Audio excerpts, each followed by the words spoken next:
نادي الانصار محمد حبوس، خطأ من خالد الرشيدي. يا خالد يا خالد يا خالد، غلطة الشاطر ب10 يا خالد الرشيدي، بعد هفوة يعني وغلطة يعني صادمة ومفاجأة من خالد الرشيدي، لذلك يستغل فريق الأنصار اللبناني ثالث الفرص لتكون حرفيا الثالثة ثابتة للأنصار.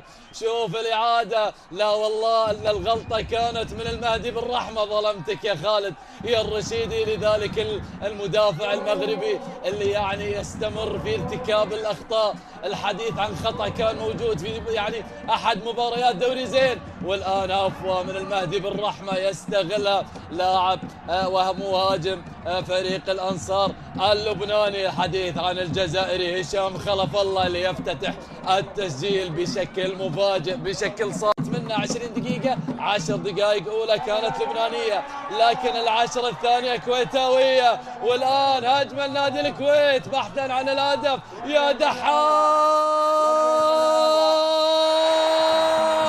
نعم نعم نعم نعم، مجهود فردي جميل لمحمد دحام، والختام كان أجمل، كان أمثل، كان أكمل عبر رمسة، كانت الخبرة فيها موجودة لأحمد الظفيري ويسرى أحمد ياني بوشة، كانت يعني في شباك فريق الأنصار. شوف اللمسة جميلة من مرهون، راح دحام، عدى دحام، مر دحام وسط الزحام، لكن الختام جميل، الختام رائع ممتع. بعد ذلك بلمسة أحمد الظفيري اللي نجح في انه يستغل تمرير الدحام ويسكن الكرة شباك فريق الانصار اللبناني. عودة مميزة للعميد، كنت اتكلم عن 10 دقائق اولى كانت لبنانية، لكن العشر الثانية كانت كويتاوية، والعودة جميلة رباعية كويتاوية هنالك في العاصمة بيروت. هذه اول مواجهتين، راح نتكلم عن المواجهتين الثانيتين بعد هذه الهجمة الكويتاوية. خفيفة وين الثانية، دحام، هدف ثاني، هدف ثاني للعميد الكويتاوي، وعن طريق منو؟ اكيد اكيد اكيد هدف العميد عن طريق الموهوب اللعيب الفنان محمد دحام. بعد قذيفة أولى تصدى لها الحارس اللبناني، لكن الثانية صعبة يا نيبوشة، الثانية صعبة يا نزيه أسعد لكرة محمد دحام. لكن شوف التسديدة الجميلة من مرهون، لكن الثانية ثابتة، الثانية تسكن شباك الأنصار. بعد هدف ثاني جميل لنادي الكويت، ينجح عبر العميد في خطف هدف ثاني في بداية شوط المباراة الثاني.